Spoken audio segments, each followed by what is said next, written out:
I'll give you an example. And I'll actually read, he said, it's in Fath al-Bari, he quotes it from Ibn al-Munir, radiyallahu ta'ala anhu. He said, this hadith indicates that helping the skilled takes precedence over the unskilled, because those who have disabilities and are unskilled are understood to be in need of assistance. But sometimes those that are laborers and are generally known to have trade skills and they have some sort of skills in society, they are neglected and charity is not given to them, nor are their debts paid off, and then they go completely into the dark. I'll give you an example. When you go to the Haramain, remember this.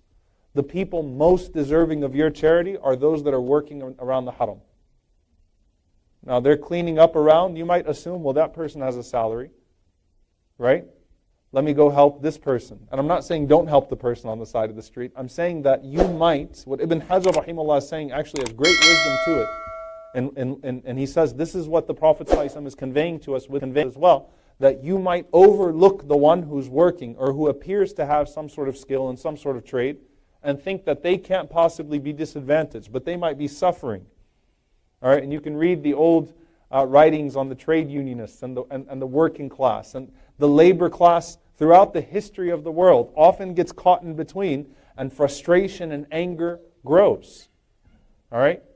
Yes, Donald Trump is, appealed to the xenophobia in many ways that exists in this country. He's exploited it, exploited those divisions, exploited that fears. But in many ways, it's populist politics. He spoke to the angry white working class, right? That's what every political scientist will say. And he was able to offer something, like some hope that I'm going to give it back to you, the people. Sometimes those people in the middle, the working class, gets lost. And they feel neglected. Not to bring it to too much current political discourse, all right?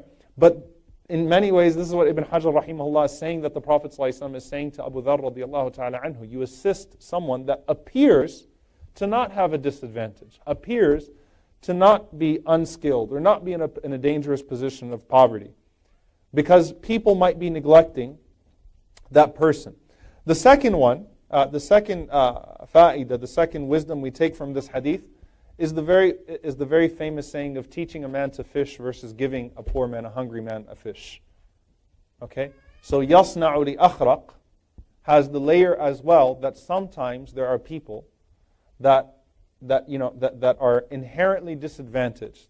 And the best thing that you could do for them is to teach them a skill and to put them in a position, instead of bandage, always using the bandage work within charity, to put them in a position where they can long-term provide for themselves. So yasna'u li akhraq, go help someone, learn something that you know that maybe they don't know. So maybe you're not in a position to give charity, you're not in a position to make any change in society, but you are in a position to teach someone who's disadvantaged in a certain way something that will help them throughout society. And then third was influence the influencers.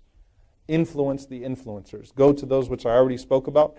Go to those who are in positions of influence and try to give them the necessary knowledge and skills and facts so that they can carry out righteous agendas, proper agendas on your behalf.